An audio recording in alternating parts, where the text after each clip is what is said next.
बच्चों नमस्कार, मेरा नाम धर्म सिंह है और स्वागत करता हूं हमारे YouTube मंच विराट गुरुकुल पर। बच्चों, विराट की एक बहुत बड़ी टीम का मैं एक छोटा सा पार्ट हूं और इस बार मेरे कंधों पर जिम्मेदारी है हिंदी को पढ़ाने की। बच्चों, ये मैं आपको विश्वास दिला दूं कि हमारे इस YouTube मंच से आपको विश्वसनीय, उपयोगी और गुणवत्तापूर्ण सामग्री प्राप्त होगी। मुझे विश्वास है कि बहुत जल्दी हमारा एक घनिष्ठ संबंध बन जाएगा और अगर आप मेहनत करेंगे तो निश्चित रूप से आपको इससे लाभ होने वाला है। तो बच्चों, बिना समय गंवाए हम शुरू करते हैं हिंदी का पाठ्यक्रम। देखो बच्चों, आजकल जो स्टेट एग्जाम है या दूसरे अलग अलग तरह के कंपटीशंस हैं, उस सब में बच्चों हिंदी को प्रमुखता दी जाने लगी है। तो हिंदी बड़ी महत्वपूर्ण भाषा हो गई है बच्चों। आप ये ध्यान रखें कि हिंदी के अभी रिसेंटली जो एग्जाम हुआ है यूपी पुलिस का, उसके अंदर बड़े प्रश्न पूछे गए हैं। लगभग 37 प्रश्न 50 में से, यानी 50 में 150 में से वो हिंदी से पाठ्यक्रम से आए हैं बच्चों। तो आप देखिए कि और दूसरे जो एग्जाम्स हैं, यूपी SSC हो गया है या फिर लेखपाल हो गया या बहुत सारे कंपटीशन हैं स्टेट्स के, तो उनमें सब में हिंदी को एक महत्व दिया जाता है बच्चों। आप यहां चैप्टर देखिए मेरी तरफ और चैप्टर पढ़ना शुरू करेंगे। देखिए, सबसे पहले मैं हिंदी और अन्य भारतीय भाषाएं, ये चैप्टर आपका पहला है बच्चों। यहां मैं रोक के एक बात और बताऊं आपको कि हमारी टीम ने यह निर्णय लिया है कि हर एक चैप्टर पढ़ाने के बाद आपको उसका प्रैक्टिस सेट भी कराया जाएगा। यानी अलग अलग कंपटीशन में जहां जहां पर प्रश्न आए हुए हैं उन सभी प्रश्नों की प्रैक्टिस कराएंगे और साथ में जो संभावित प्रश्न होंगे बच्चों, वो भी आपको दिए जाएंगे। तो आप निश्चित रूप से निश्चिंत रहिए कि आपको बहुत अच्छा लाभ होने वाला है इससे। ठीक है, तो हिंदी और अन्य भारतीय भाषाएं बच्चों, इस चैप्टर के थ्रू बच्चों हम देखेंगे कि जो हिंदी का विकास हुआ है, हमारी जो आज की जो हिंदी है उसका जो विकास क्रम है वो किस तरह से हुआ है बच्चों। जैसे सबसे पहले संस्कृत भाषा थी। संस्कृत भाषा को सभी भाषाओं की जननी माना जाता है बच्चों, और सभी लिपियों की जननी, सभी लिपियों की जननी आपको पता ही है ब्राह्मी लिपि है। तो संस्कृत भाषा से पाली भाषा का निर्माण हुआ, उसके बाद अपभ्रंश आए, फिर प्राकृत भाषा आई और अवहट आई, और अवहट जो है उससे हिंदी का निर्माण हुआ है बच्चों। फिर हम देखते हैं कि हिंदी के अंदर जो अपभ्रंश है, चाहे वो शोरसैनी हो गया, मागधी हो गया, अर्धमागधी हो गया, ये सब कुछ विशेष स्थानों के ऊपर जो है इनके नाम पड़े हुए हैं। किस किस क्षेत्र में इन अपभ्रंशों से भाषाओं का विकास हुआ है बच्चों, ये सब हम इस चैप्टर के थ्रू देखेंगे। ये मेरा दावा है कि आपका पढ़ने के बाद एक प्रश्न नहीं बचेगा, ये मैं आपको जिम्मेदारी के साथ बोल सकता हूं। ठीक है, तो अगला हमारा हिंदी व्याकरण का मौलिक ज्ञान और हिंदी वर्णमाला। इसके अधीन हम क्या पढ़ेंगे बच्चों? स्वर और व्यंजन। देखने को तो इस चैप्टर के अंदर केवल यही दो पार्ट्स हैं, लेकिन इसका फैलाव बहुत बड़ा है बच्चों। कई बार जो है बच्चों की ये समझ से परे हो जाता है और एक महत्वपूर्ण चैप्टर है। लगभग मैं अगर कहूं तो 5 प्रश्न, कम से कम 5 प्रश्न, अगर कहीं किसी एग्जाम्स के अंदर 30 क्वेश्चंस भी आ रहे हैं ना, तो आप समझ लेना कि 5 प्रश्न बच्चों इसी क्षेत्र से आने वाले। अगला हमारे पास है सर्वनाम। नाम तो बड़ा आसान है, आप समझोगे इस चैप्टर में तो पढ़ाने लायक कुछ है ही नहीं, लेकिन बच्चों आप यकीन करिए, ये जो चैप्टर है जब मैं आपको पढ़ाऊंगा आपको इसकी गहराई पता चलेगी। सिर्फ ये जानने से काम नहीं चलता कि सर्वनाम कितने प्रकार के हैं या यह वह वो ये वे, ये सर्वनाम नहीं होता बच्चों। इसके अलावा भी कंपटीशन में गहराई से पूछे जाते हैं प्रश्न, आप ये बात नोटिस कर लेना। तो देख लेना जब मैं पढ़ाऊंगा आपको गहराई। फिर विशेषण हम देखते हैं। देखिए, ये जो विशेषण है इसके अंदर हमारा क्या है, विशेष्य महत्वपूर्ण है, उसकी पहचान करनी।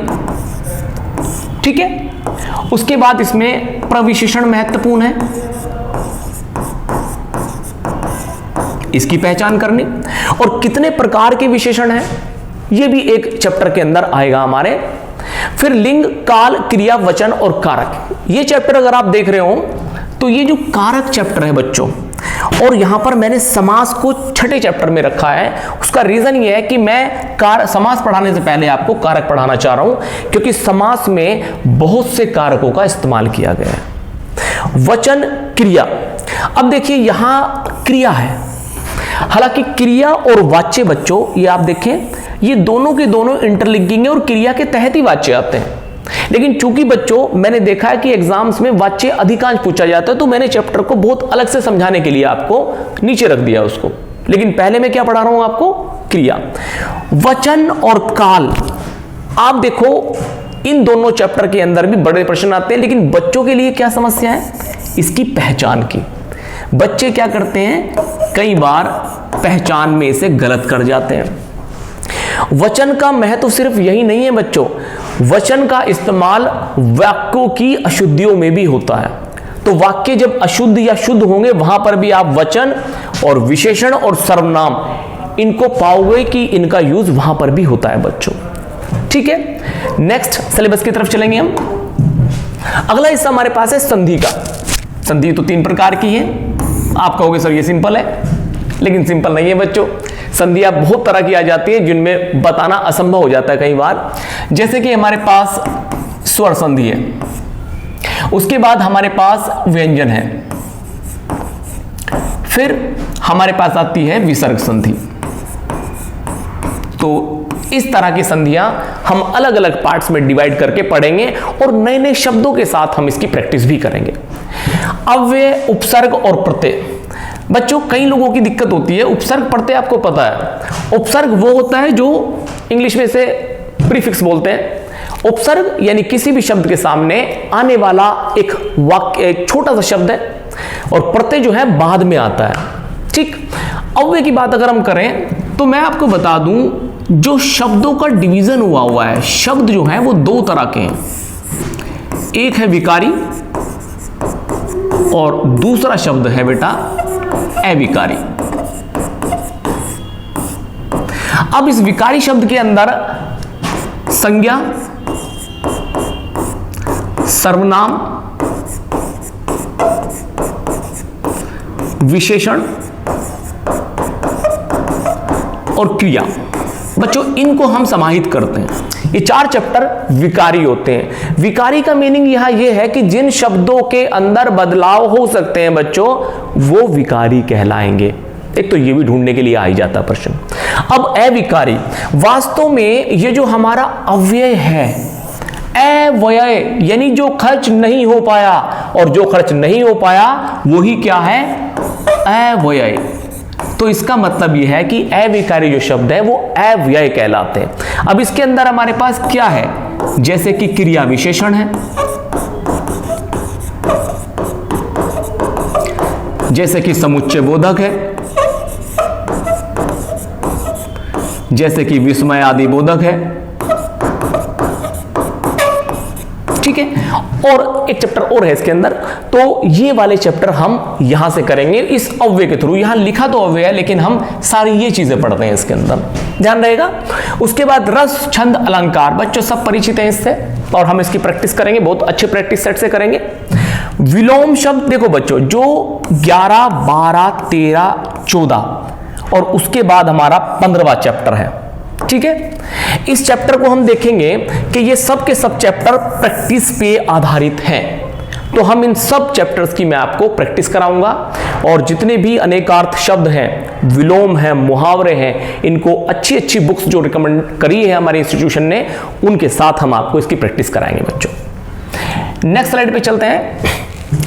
पर्यायवाची, बच्चों एक अभी पीछे एक चैप्टर था अनेकार्थी शब्द।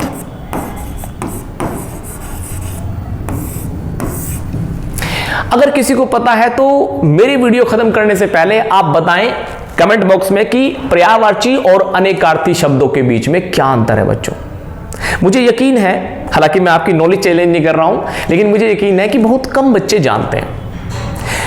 पर्यायवाची मैं बता दूं चलिए आपको, पर्यायवाची वो शब्द हैं बच्चों जो एक ही व्यक्ति के अलग अलग नाम हो सकते हैं। जैसे कि शिवशंकर का नाम पिनाकी भी है, ललाटाक्ष भी है, चंद्रमौली भी है और चंद्रशेखर भी है। लेकिन अनेकार्थी शब्द वो होते हैं जो एक नाम के अलग अलग अर्थ निकालते हों या उसका अलग अलग अर्थ का मतलब बताते हों। जैसे कि अंक शब्द हो गया, एक शब्द है अंक। अंक का मतलब गोद भी होता है, अंक का मतलब गिनती भी होता है, और अंक का मतलब संख्या भी होता है बच्चों। ठीक है, इस तरह के बहुत सारे शब्द हैं, इसमें मैं आपको अंतर करना बता दूंगा। उसके बाद हमारा वाक्यांशों के स्थानों पर एक शब्द, इसको इंग्लिश में वन वर्ड सब्स्टिट्यूशन बोलते हैं, और ये भी हमारा प्रैक्टिस के फॉर्म में ही रहेगा, आप ध्यान रखें। फिर अशुद्ध वाक्यों का शुद्ध करना। हम संज्ञा, सर्वनाम, विशेषण, क्रिया, ये जब सब कुछ पढ़ चुके होंगे तो बच्चों ये चैप्टर आपके लिए आसान हो जाएगा, क्योंकि वहीं से ये जो चैप्टर है वो जुड़ा हुआ है। सब के सब उसी टाइप के आएंगे, जैसे कि किस तरह का एक वाक्य दिया जाएगा और उसके अंदर पूछेगा कि अशुद्धि क्या है बताइए। तो जब आप सर्वनाम, विशेषण, क्रिया पढ़ लेंगे तो ये चैप्टर आपके लिए बहुत इजी होने वाला है, मैं कराऊंगा इसको। अपठित बोध, इसकी भी एक लंबी प्रैक्टिस होगी, एक अनसीन पैसेज होगा, जैसा कि यूपी पुलिस में भी आया था इस बार, और उसकी प्रैक्टिस चलती रहेगी साथ साथ हमारी। और प्रसिद्ध कवियों के नाम रखेंगे, हम देखेंगे इसमें क्या आता है, लेखक और उनकी प्रसिद्ध रचनाएं। यहां देखिए, ये जो प्रसिद्ध कवि हैं ये हमारे एक तरह से मध्यकालीन और प्राचीन कवि होंगे, जिसमें सूरदास, कबीरदास, तुलसीदास और कई सारे राजा हरिश्चंद्र, भारतेंदु हरिश्चंद्र हैं, बहुत सारे लोग इसमें आएंगे। और लेखक जो आधुनिक रचनाएं हैं, जैसे हरिवंश राय बच्चन हैं और हजारी प्रसाद द्विवेदी हैं, कुछ नए लोग हैं, माखनलाल चतुर्वेदी हैं, उन सब के नाम यहाँ पर हम रखेंगे बच्चों।